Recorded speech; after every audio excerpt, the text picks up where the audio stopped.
What's going on, gardeners? On today's 2-minute garden tip, I'm going to show you 2 tips to grow the biggest, sweetest carrots you've ever had. The sugar content of the carrots that you harvest is directly proportional to the coolness of the weather in which you harvest them. That's nothing more than a fancy way of saying that carrots that ripen in cool temperatures are much sweeter than carrots that ripen in warm temperatures.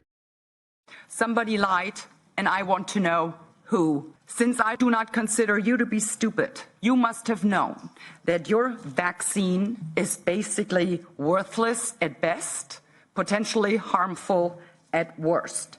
So my question is, did you lie to the EU Commission and governments around the world so they would spend billions and billions of taxpayers' money? Who lied? Just answer me that question, please. And let me just finish by saying that I do believe that today there is enough data that that we can look. Répondez à cette question. All due respect, it's an important issue, and the reason why they are here is to answer questions. Yes. And I see that they are all avoiding answering concrete questions from my colleagues.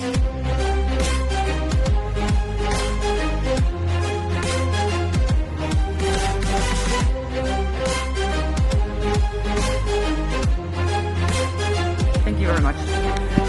The question is for both of them.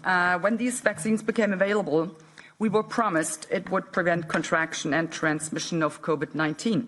All governments around the world, EU Commission, everyone, basically repeated that, began harassing and intimidating people so they would take that promised game changer. Well, it turns out it was fake news, wasn't it? Somebody lied, and I want to know who lied. Since I do not consider you to be stupid, you must have known that your vaccine is basically worthless at best, potentially harmful at worst. So my question is, did you lie to the EU Commission and governments around the world so they would spend billions and billions of taxpayers' money and buy your worthless stuff? Or did you tell the EU Commission and other governments around the world the truth about your worthless vaccines? And the governments lied to their citizens. Who lied? Just answer me that question, please. Thank you. Yeah, thank you again. Yes, there are a lot of questions, so let me try to address all of them. So let me start first. Yes, we learned a lot during the COVID-19, and I think it's really encouraging to see the vaccine technology revolution actually happening due to the COVID-19. In AstraZeneca, definitely we are looking how to leverage on that as well. There are a number of questions that are related to the adverse events and the safety. So let me maybe go back to that.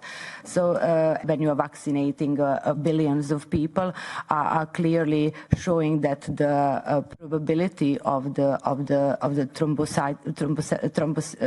thrombocytosis with thrombocytopenia, which is a rare side effect that you are mentioning, has a lower incidence than in the patients who are vaccinated than those who are infected by COVID after a second vaccination. So I think that can provide or give you a context. What are we talking about when we are referring to the regulators, World Health Organization and other bodies that are saying that the safety profile is acceptable, and that definitely means, and that is the standard term that is used, that the benefit of the vaccination outweighs the risk. That is the main way how the risk-benefit ratio of the vaccines is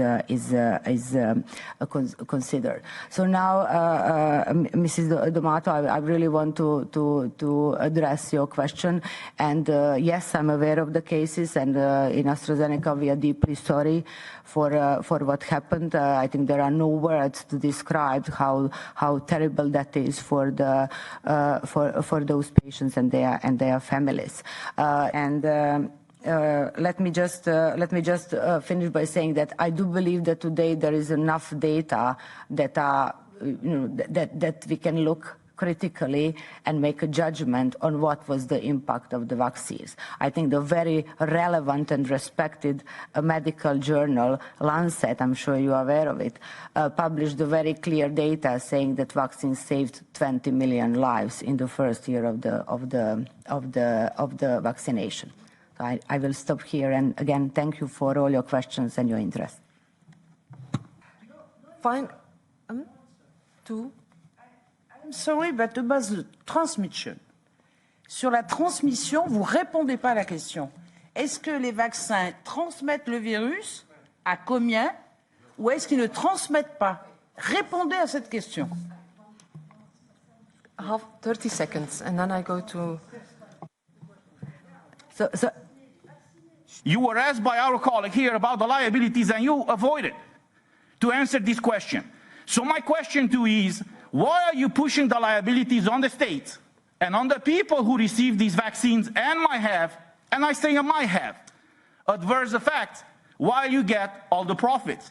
Nevertheless, the bivalent boosters, this is the last question. Yeah, but you already... You just stated here that these boosters were requested by the US government, who also approved the boosters without trials on humans.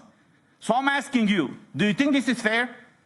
Do you think we can go and ask the European citizens to be vaccinated with some medical products that were not properly tested or not at all tested in humans? Thank you.